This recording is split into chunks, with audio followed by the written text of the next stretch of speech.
The wind carried a faint whistle across the plains, rattling the boards of the weathered porch where an old couple stood. Their hands, worn from years of labor, clutched one another as though holding on to a life that had slipped by too quickly.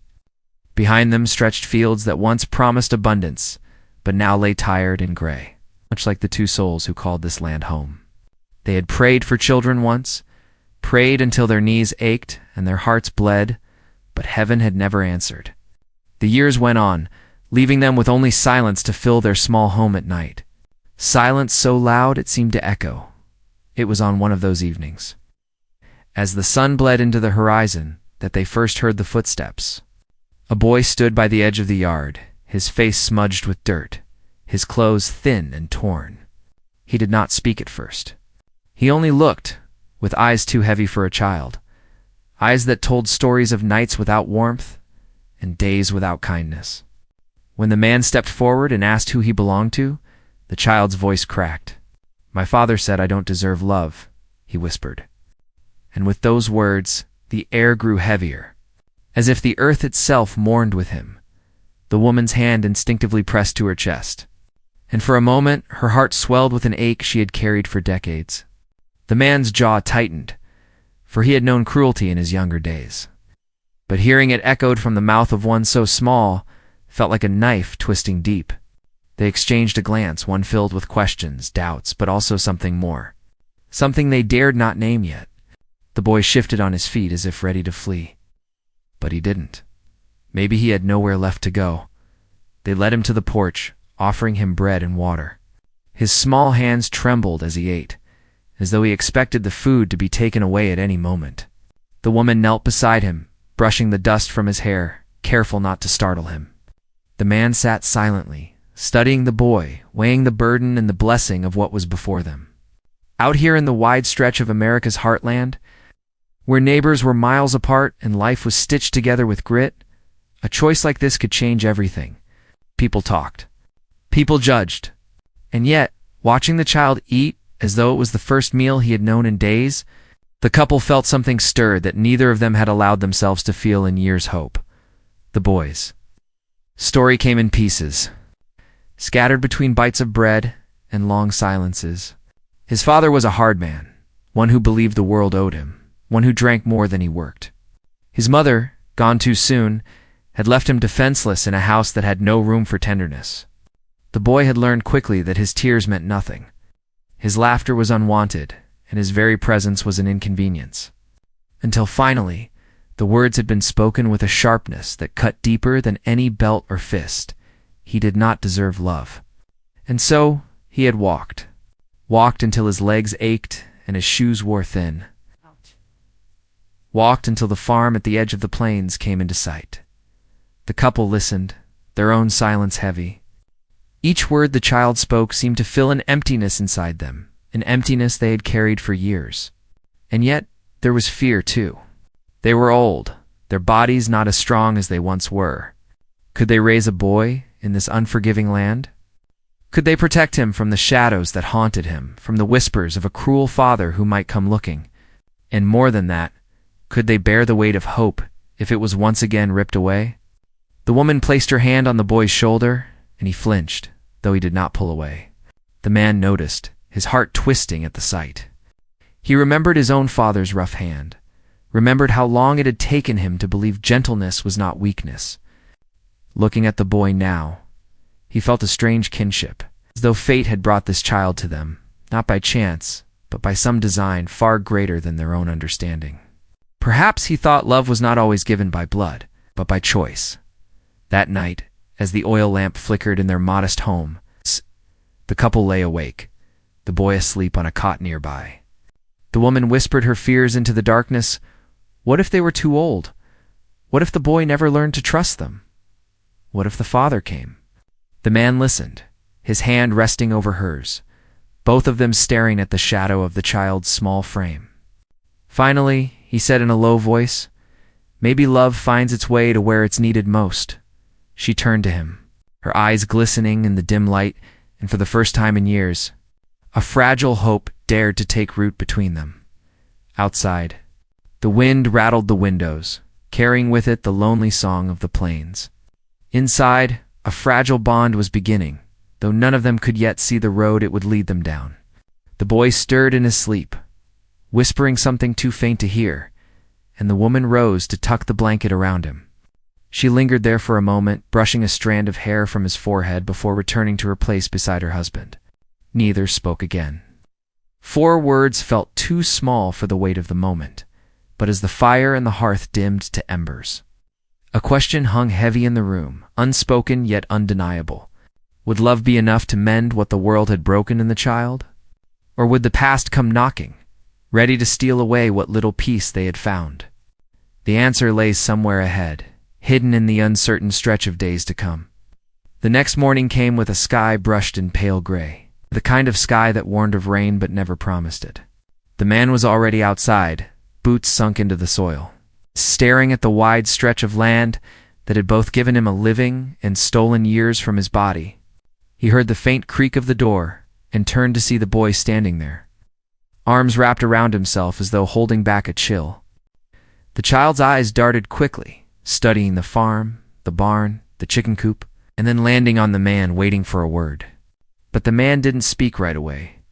He simply held out a hand, not to pull the boy, not to force him, but to let him know he was welcome to walk beside him. Slowly, after a moment that seemed to stretch longer than it should, the boy took a step forward. The woman stood in the doorway, her apron tied neatly, watching the 2 figures make their way toward the barn. She had prayed for years to see a child on this land, even if only for a fleeting moment.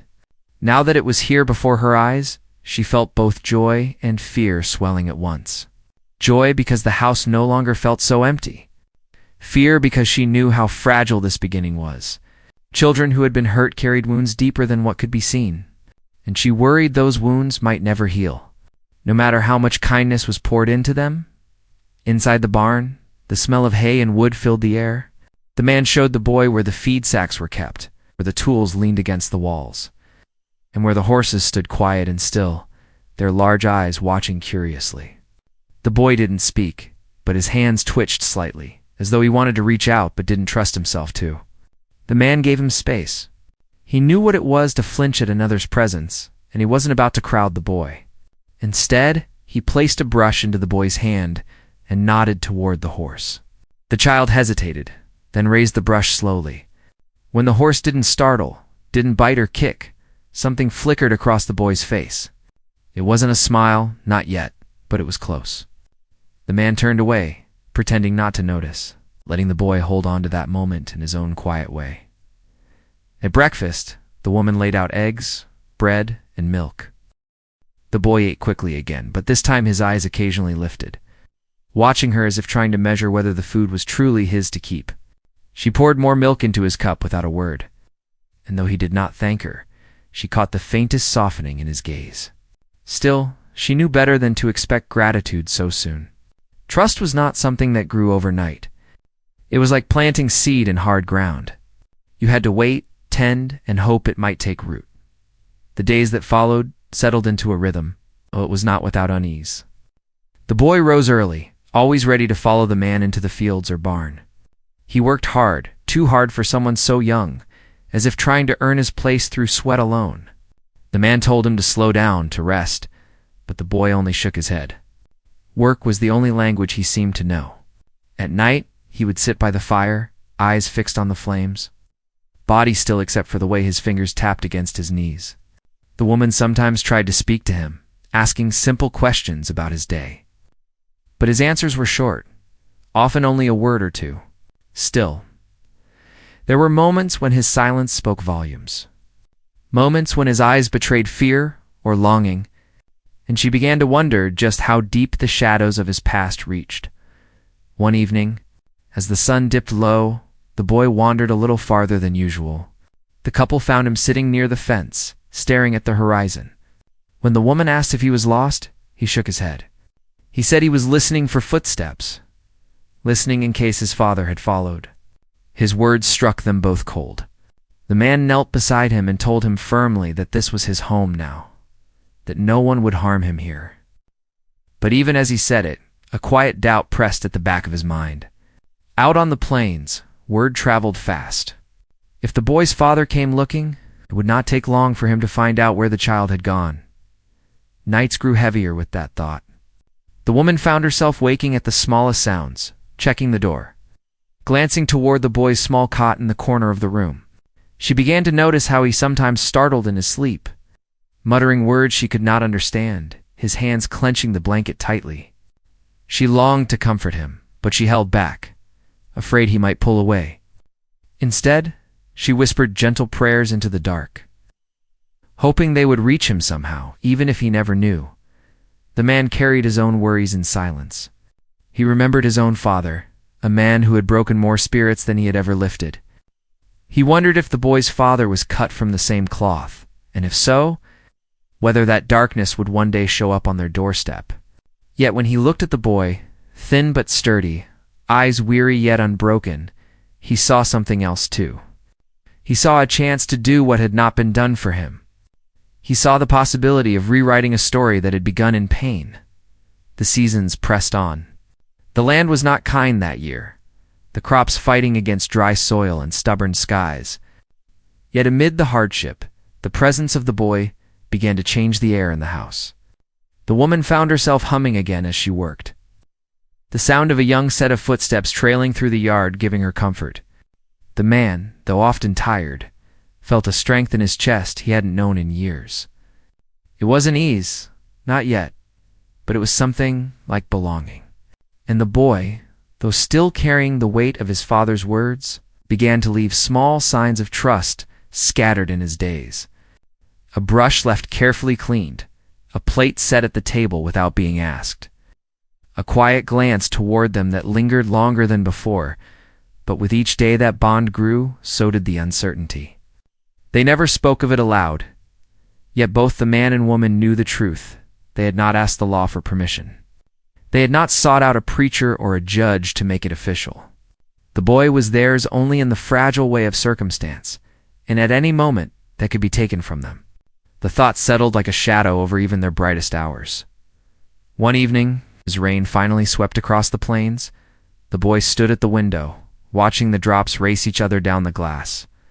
The woman stood behind him, drying her hands on her apron. For the first time, he spoke without being asked. "Do you think the rain ever stops?" he asked softly. She paused, startled by the question, then answered gently, "Yes, but it always comes back again." He nodded slowly, as if her words carried more meaning than she had intended.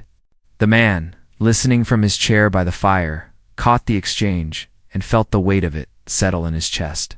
The child was not only asking about the rain, he was asking about sorrow, about loss, about whether the storms of his life would always return, and neither of them knew the answer. The following days only deepened the tension.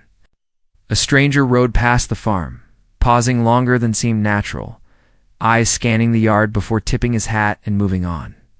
The man's hand lingered near the old rifle leaning by the door that night, though he said nothing. The woman noticed the way the boy's shoulders tensed when the sound of hooves carried across the fields, and she understood without words that he feared his father's shadow had already found them. Still, they carried on, caught between hope and dread.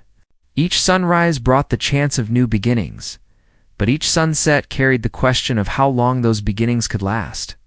The boy continued to work beside the man, continued to watch the woman with guarded eyes, continued to sleep restlessly as though the past whispered to him in dreams. And though the couple tried to shield him with their care, they too knew that love alone might not be enough to keep the world's harshness away. The air on the plains grew heavy again. This time not with rain, but with something unspoken, something that pressed down on their hearts. And one night, as the fire burned low and the boy's soft breathing filled the room, the man and woman exchanged a glance across the shadows. It was a glance heavy with fear, heavy with hope, heavy with the unspoken truth that they had stepped into something far larger than themselves. They did not know what lay ahead, only that the path was uncertain, and the weight of tomorrow hung waiting just beyond the silence. The tracks appeared first. Shallow prints near the north fence, where the soil kept a memory longer than the grass. The man bent over them with a farmer's patience, tracing the heel marks with a calloused finger. A single rider, recent. He did not call the boy to look. He did not wish to feed fear, yet fear moved in him anyway, like a cold draft slipping under a door. When he straightened, he could feel the old ache tug at his back. He told himself it was the weather, but he knew it was that other weight. The one that had arrived with the child and now lived in every quiet hour. The woman watched from the porch, hands tucked into her apron, reading his face as she had for decades. He shook his head once. She answered with the smallest nod. The kind that said she understood too well. That afternoon he hitched the wagon and drove into town for salt, seed, and news. The boy asked to come. He rarely asked for anything, so the man agreed. The road rolled under them, 2 ruts cut by years of wheels and hooves. Cottonwood leaves clapped in the breeze, and a hawk sailed circles over the fallow field. The boy sat still, eyes forward. But the man could tell he counted landmarks the way a traveler learns a map, storing each fence post and washout. Near the creek they met a neighbor headed the other way. The neighbor lifted his hat and let his gaze slide to the boy. Folks in town had their own way of measuring things. The man kept his voice level as they traded weather talk, but he felt the old lesson rise in him. Out here, rumor was another kind of weather. You worked in it, or it worked you over. The store smelled of kerosene, leather, and coffee. The boy hung back near the door. The man would have liked to put a steadying hand on his shoulder. He did not, knowing trust broke easy when handled too much. He measured out grain, bartered for a coil of rope, and asked in his plain way if anyone had seen a lone rider working the back roads. The shopkeeper said a stranger had bought cartridges and asked directions to the county line. Nothing more, nothing less. The man paid, nodded, and left with a bag heavier than it should have felt. Outside, the boy stood rigid, staring at a poster tacked crooked to the post. It advertised the county fair, a thing full of color and noise. The boy did not ask to go. He only read each word as if words could build a shelter strong enough to hold the world at bay. They were halfway home when the boy spoke. His voice was low, steady in the way a voice gets when it has learned to walk on thin ice. He asked what would happen if someone came to take him back. The man kept his eyes on the road. He spoke carefully, each word a stake pounded into uncertain ground. He said a home is not bricks and boards, it is people. He said they would do what was right. The boy did not ask what right meant or who decided it. He only answered that he knew the smell of the man who might come. It was the sour mix of whiskey, sweat, and tobacco that had lived in his old house like a mean dog tied to the porch. The wagon rattled over a rut. Neither of them spoke again until the farmhouse roof rose in sight, gray and patient against the sky. Inside the house the woman had made stew, thick and warm. She had set 3 bowls. The boy washed up at the basin, copying the man's movements with careful precision. After supper, the woman brought out a tin of buttons and thread. It was a quiet habit of hers, mending old shirts to outlast another season. The boy's eyes found the small copper button shaped like a star, and he touched it once, quick as a bird. She told him he could keep it. No lecture. No condition. He looked unsure, as if gifts had always held a hidden hook. He set the button on the table and watched it as if it might vanish. In time he slipped it into his pocket. Later, when the fire settled, he traced its edges until sleep finally climbed over him. News traveled in slices over the next week. A peddler said he passed a camp near Miller's Draw and heard a man cursing a boy's name to the wind. The schoolteacher from town wrote to the woman asking if the child would attend lessons come fall and whether guardianship papers might be arranged. Another neighbor, one with a taste for talk, hinted that the law could not turn a blind eye forever. The woman folded each letter and laid it in a tin beside the stove, the way she kept seed for a better spring. She began to measure flour more tightly, to plan meals that stretched. It was not just for thrift. It was a way of preparing for the long haul, as if care itself were a winter to be endured. One morning the man saddled the mare and rode to the county office. He did not like offices. They smelled of dust and rules. He spoke with the clerk about forms that needed names and dates. The clerk asked for the boy's birth record. The man said there might not be one. The clerk frowned and said the law liked things fixed and numbered. The man kept his tone even. He said not all important things come with stamps. He left with a stack of papers and a warning that someone else might be filing their own claim. On the ride home, the prairie felt too open. The horizon no longer promised space. It held the shape of trouble. Back at the farm, the woman had begun a small garden patch closer to the house. It's more for the boy than for food. She set a row of beans and gave him a small wooden marker to write the date. His letters were shaky but careful. She told him plants like to know someone is waiting for them to sprout. He looked at her a long time, testing the truth of it. That evening he returned to the garden twice, bending low as if listening for movement. When he came in, his fingers were dirty, and his eyes held a quiet spark the woman had never seen in him. The man noticed too. It worked on him like a bomb, even as he felt the thin edge of time scrape along the day. The subplots of their lives began to braid themselves into the main conflict. The churchwoman from down the road brought a pie and questions. She meant well, or thought she did, but her words carried a bright edge. Had the boy been baptized? Would he be brought up proper? The man thanked her and did not invite her inside. The woman later whispered that kindness did not require a ledger, and the churchwoman left with cheeks colored by something that was not entirely shame. The blacksmith stopped by to shoe the mare and, in the shade of the barn, spoke quietly of a rider who asked too many questions about a certain child. The blacksmith had a heartbeat like a hammer. He said the rider's eyes were the kind that slid off your face and stuck on your pockets.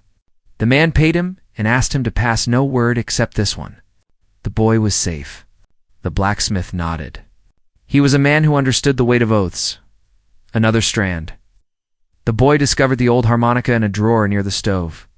It had belonged to someone who had visited years ago and never returned for it. He held it with both hands, as if it might leap away. The woman told him he could try it outside so the sound would not startle the hens.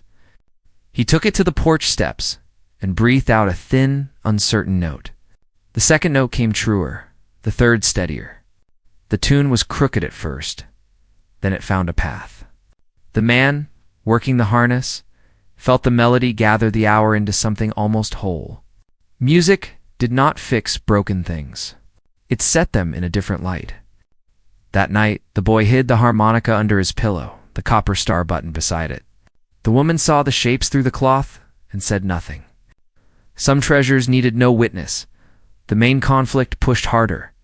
A letter arrived with a shaky signature that matched a name the boy refused to speak. It was a claim and a threat dressed up as a father's right. The man read it at the table, jaw nodding. The woman read it slower. She could almost hear the tone under the ink. It was the voice that had taught the boy to flinch. The letter said he would come after the harvest moon. It was the kind of line meant to fix fear to a date. The man folded the paper and set it under the sugar tin where the boy would not see. He and the woman sat a long time. Neither reached for the sugar. They could have run. People did that when trouble got a head start. But running makes the world small, and the boy had only just begun to learn there was room for him in it. Instead, the man rode to the schoolteacher and asked about the law as it concerned a child who had found refuge. The teacher, a woman with ink-stained fingers and a steady gaze, said the law could be good if held steady by good hands. She offered to testify about the boy's condition when he arrived and the changes since. She also said the boy could start lessons without papers. A child should not be delayed on account of grown men's failures. The man thanked her, surprised once again by how often help came from voices that did not shout at home. The woman began to teach the boy the rhythms of keeping. She showed him how to oil the hinges so doors did not cry out at night. She showed him where to hang the lantern so wind would not find it. She told him which floorboard creaked and which window stuck in the heat. These were not lessons in fear. They were lessons in belonging. The boy absorbed them with the intensity of someone who expected to be tested. He stole shy looks at the couple when he thought they would not see. The woman caught one and offered a small smile. He looked down fast, but his shoulders lost a fraction of their tightness. The summer dragged its dry knuckles across the prairie. The garden tried to wither. The boy carried pails from the pump, lips pressed thin, refusing to let the beans give up. One evening, a rider's shape showed on the far ridge. The man watched from the barn loft while the boy glued his eyes to the row of beans as if will alone could keep the figure from forming. The rider did not turn in. He paused, studied the land, then moved on. The man remained in the loft long after the shape had drained into twilight. He came down with dust in his hair and a set to his shoulders that the woman recognized from other hard seasons. This was the look of a good man bracing for a storm he could not outwork. Tension sharpened simple things. A dropped plate made the boy jump. A knock on the door sent the woman's heart up into her throat. The man checked the latches too often and hated himself for it. As if fear were a habit he had taken up again after years of sobriety. The blacksmith came once more with a quiet word. The rider had been seen near the old feed mill. He had spent coin freely and asked if the couple took in strays for the price of pity.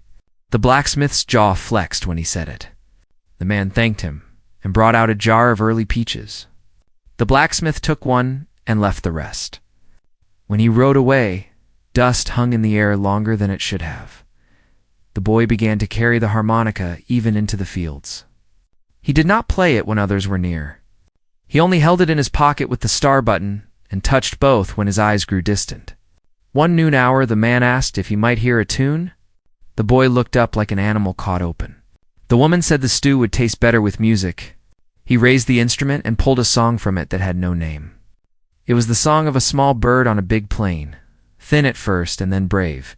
When he finished, the woman set down her spoon and pressed her hand over her chest. The man said it was fine playing. The boy said it was only air and metal. The man answered that breath and steel make plowshares too. The boy did not smile. But he looked at the man's hands, and some of the chill left his eyes. 2 days before the harvest moon, a scrap of fabric caught on the north fence. It was part of a shirt the color of old smoke. The man folded it into his pocket. That night the wind changed, bringing the smell the boy had named. The woman drew the curtains and set the kettle to boil. She made tea she did not drink. The boy asked if the stranger would come to the door or the barn. The man said he could not know. He told the boy there were plans. The boy asked if plans ever worked. The man said plans were like fences. They kept out only what wished to be kept out. The boy nodded once in a way that said he had known this truth for a long time. They slept in half slices, rising at small sounds, listening to the goats shift and the mare stamp her stall. Near dawn, the man heard a horse snort far out by the cottonwoods. He felt the moment like a finger laid on his spine. He rose, pulled on his boots, and stepped to the porch. The sky held the barest wash of light. The woman was already at the window, her outline framed by the thin curtain. The boy stood by the hearth, with the harmonica in his hand and the star button warm in his pocket. None of them spoke. They did not need to. The plain outside was wide. The trouble on it was near. And the path they had chosen together, the one that had begun with a broken sentence at the edge of a yard, ran forward into a morning that would not be gentle. The harvest moon rose heavy and round, its light spilling silver across the plains as though the earth itself were holding its breath. The man stood at the edge of the porch, rifle resting against the post, eyes fixed on the horizon. He did not want to use it, yet he knew better than to pretend that words alone could keep danger away. Behind him, the woman moved quietly through the kitchen, her hands busy, but her mind sharp with worry. The boy sat at the table, the harmonica resting in his lap, his fingers brushing its cool surface, as though drawing strength from it. None of them spoke much that evening, but the silence was thick. Carrying every unasked question and every answer none of them wished to hear, the boy asked, only once, if the stranger would come tonight. The man told him the truth he could not say. The boy nodded and returned his gaze to the floor, as though he had already known the answer before asking. The woman served supper, though none of them ate much. Each creak of the house seemed louder, each gust of wind against the shutters a warning. The boy's shoulders were tight, but his eyes were no longer filled with the same fear as before.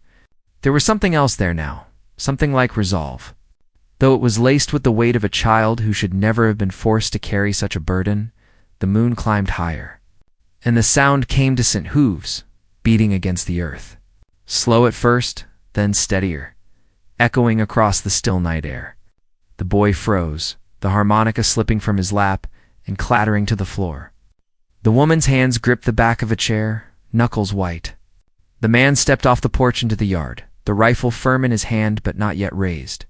His eyes followed the movement at the far ridge until a shape grew clear, a rider, tall in the saddle, a figure cut from shadow and moonlight. The horse moved with the weariness of distance, but the rider sat with a kind of grim determination that carried even across the space between them.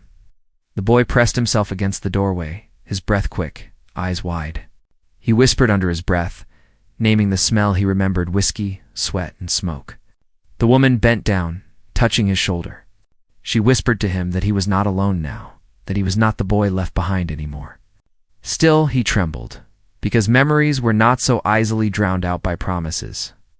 No matter how softly spoken, the rider stopped just beyond the fence line, dismounting with a slow, deliberate motion. He tied his horse to the post as though he belonged there. The man stood his ground, his voice carrying across the yard with steady weight. He asked the rider his business. The stranger's voice came back low, gruff, and cold. He said he had come for what was his. His words cut sharp, and even from that distance, the boy could feel the sting of them. He gripped the woman's dress tight, hiding his face against her side. She bent her head to him, whispering calm. Though her heart thundered in her chest, the stranger stepped closer, boots grinding against the dry earth. His frame was strong but marked by neglect, his clothes worn, his beard uneven, his eyes carrying a darkness the boy knew too well. He called the boy's name, not soft but harsh, the way one might call a dog. The boy flinched, but he did not move. The man raised the rifle slightly, not aiming, only reminding the stranger that this land was not his to command. The rider's eyes flicked to the barrel, then back to the man's face. He smiled faintly, a smile without warmth, the kind that promised trouble was only beginning. The woman stepped forward then, her hand still on the boy's shoulder, her voice firm though her body shook. She told the stranger that the child was safe here, that no good would come from dragging him back to a place that had broken him. The rider laughed, a sound without joy. He spat in the dirt and said love did not put food on the table, did not mend a roof, did not make a boy into a man. He said discipline did. His words struck the air like blows, and the boy pressed his eyes shut, trying to block out every echo of his father's tone. The man stood straighter, his voice calm but edged. He told the stranger that a child deserves more than hunger and cruelty, that the boy had a chance at something better here. The rider sneered, stepping closer, daring him to say more. The distance between them narrowed with every step, and the night seemed to tighten around the farm as if even the stars leaned in to watch. The boy broke then, his voice cracking as he cried out that he did not want to go. He said he remembered every word, every strike, every night spent cold and unwanted. He said he remembered being told he did not deserve love. His small voice trembled, but it carried across the yard, striking the stranger like a lash. The rider's face twisted, anger rising, though for a flicker of a moment there was something else beneath it, something the boy could not name. Then it was gone, smothered by rage. He shouted the boy's name again, louder this time, took another step forward. The man lifted the rifle, this time steady, this time certain. His voice dropped to a warning, telling the rider not to take another step. The woman pulled the boy closer, her heart breaking at the sight of his small frame shaking against her. The night grew sharper, the air cold with the weight of what was about to unfold.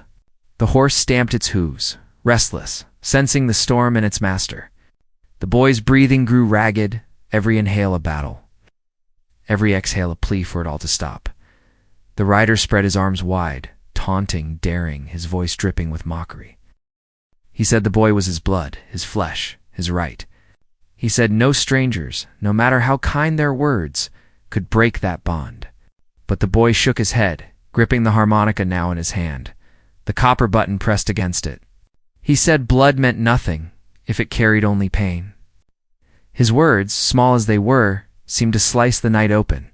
The man's grip on the rifle tightened, the woman's tears burned hot against her cheeks, and the rider's face turned hard as stone. The wind picked up, carrying the dry scent of the plains, rattling the shutters of the house, moaning through the trees. It was as if the land itself was bracing for what was to come. The boy stood trembling but upright, his eyes fixed on the man who had broken him. He was not running now. He was not hiding. He was standing with the people who had shown him another kind of life, another kind of love. But the rider did not back down. His hand brushed against his coat, slow, deliberate. And the man knew that moment was the thin line between past and future. The rifle stayed steady. The woman held her breath. The boy's small hand clutched the harmonica so tightly it left marks in his skin. The silence just before the breaking point was louder than any storm. The harvest moon hung above, casting its pale light on three souls caught in the pull of blood. Love and the choice that would decide everything. The night waited, tense and unforgiving. The climax of their struggle drawing near. And none of them could yet see what would follow when the first move was made.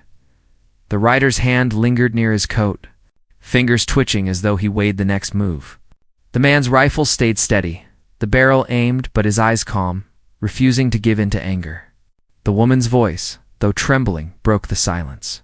She spoke to the rider not with challenge but with something softer, though firm, telling him that this was not a place for rage, not a place for breaking what little was left of a boy's spirit. For a moment, the night seemed to teeter on a knife's edge, the moonlight cutting through the dust between them like glass. The boy, clutching his harmonica and the copper star button, took one step forward, his small frame trembling but upright. He told his father he would not go back, his voice quiet yet certain. A voice that carried more weight than the rifle or the threats. He said he had found a place where he was not unwanted, a place where the silence of nights was filled with warmth and not cruelty. His words, simple as they were, struck deeper than the man's weapon or the woman's pleas. The rider's eyes flashed, his jaw clenched, and for a long moment, no one breathed. Then slowly, the rider lowered his hand. He let out a bitter laugh, shaking his head as though the fight had drained out of him. He said the boy would regret it, that kindness was fragile and the world hard, that love was a weakness. His words carried no conviction now, only the echo of his own bitterness. He mounted his horse with movements that showed weariness more than strength, spitting once in the dirt before pulling the reins tight. The horse shifted, uneasy, then carried him off into the night, his figure shrinking until it was only another shadow among the ridges. The yard fell quiet again. The man lowered the rifle, but did not set it down. The woman pressed her hand against her chest, tears slipping free, not of fear, but of the release of something long held. The boy stood frozen for a moment, staring at the empty road. Before turning and burying his face against the woman's dress, she knelt, wrapping her arms around him, whispering that he was safe now. The man stepped closer, resting his hand lightly on the boy's shoulder. Not heavy, not forcing, only steadying. That night, the fire burned low. And though sleep came in restless waves, it was different. The boy no longer dreamed of footsteps chasing him through the dark. Instead, he dreamed of fields stretching wide, of beans sprouting in rows, of music carried on the wind. The couple lay awake, listening to his even breathing, their hands entwined. The silence between them no longer empty, but full. In the days that followed, neighbors whispered of the rider who had left town without finishing his bottle, of a man who carried rage but no longer had the strength to wield it. The couple said little. The man returned to the fields, mending fences and sowing seed with the boy at his side. The woman returned to her mending and cooking, humming softly as she worked. Yet there was something new in the air, a steadiness, a sense that the house was no longer waiting for footsteps of loss, but carrying the rhythm of belonging. The schoolteacher came with books wrapped in cloth, smiling as the boy's eyes widened at the sight of them. She told him learning was not about being the smartest, but about being brave enough to ask questions. The boy traced the letters with his finger, his brow furrowed, but his eyes bright. The woman watched him carefully, her heart swelling at the sight of him bent over the page, his lips moving as he sounded out words. Each syllable was another stitch in the fabric of his new life. The garden sprouted, thin green shoots breaking through the soil. The boy watered them carefully, checking each morning as though expecting a miracle. When the first beans hung small and pale from the vine, he ran to show the woman, holding them in his small hands like treasure. She smiled and kissed his forehead, telling him that patience and care always brought a harvest, even when it seemed the ground was too hard. The man watching from the porch thought the same words applied to the boy himself. One evening, the boy pulled the harmonica from his pocket and began to play without being asked. The notes were stronger now, more confident, weaving through the still air and carrying across the fields. The couple sat on the porch listening, the woman's eyes closed, the man leaning back with a rare smile softening his face. The song was simple, but it was alive, sound that carried hope where once there had only been silence as the seasons turned. The boy grew taller, his shoulders straighter. He still carried shadows, moments when the past pulled at him, when the sound of boots or the scent of whiskey on the wind made him falter. But each time he found steady ground again in the home that had taken him in. The man taught him how to work the soil, how to mend the harness, how to read the signs of weather. The woman taught him the warmth of patience, the strength in gentleness, the quiet truth that love was not weakness, but endurance. Years later, when the boy's hair darkened and his hands grew calloused from the same land that had shaped the couple, he would sometimes stand at the fence line at dusk, staring at the horizon. The memory of that rider never left him, but it no longer haunted him. Instead, it reminded him of the choice he had made and the choice the couple had made to stand with him. The copper star button still rested in his pocket, smooth from years of touch, and the harmonica still carried songs that filled the quiet nights. The couple aged further, their steps slower, their bodies wearier, but their hearts lighter. They had once thought themselves empty, cursed by silence. Now the house rang with life, with footsteps, with laughter, with music. The boy, now nearly grown, still returned to the table each night, still bowed his head with them in prayer, still carried the truth of that first night when he had whispered his pain and found not rejection, but open arms. When he looked back, he knew the turning point had not been the rifle raised, or the threat spoken. It had been the moment when he said aloud that he did not want to go back, when he claimed for himself the right to belong. That was the moment the chains of his father's words began to break. Love had not been easy. It had not been simple. But it had been real, and it had held him when nothing else had.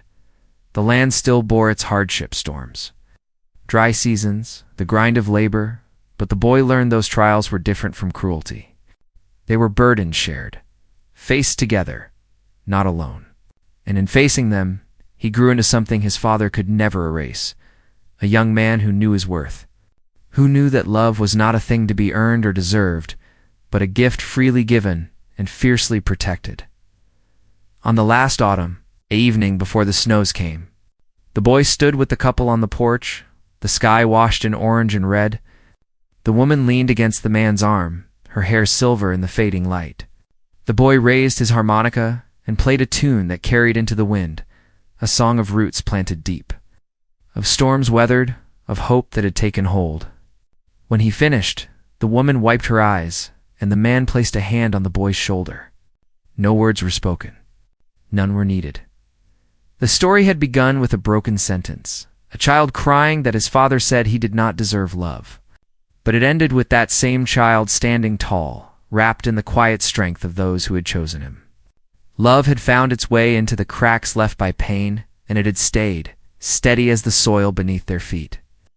Unshaken by shadows, bright as the harvest moon that had once lit their darkest night,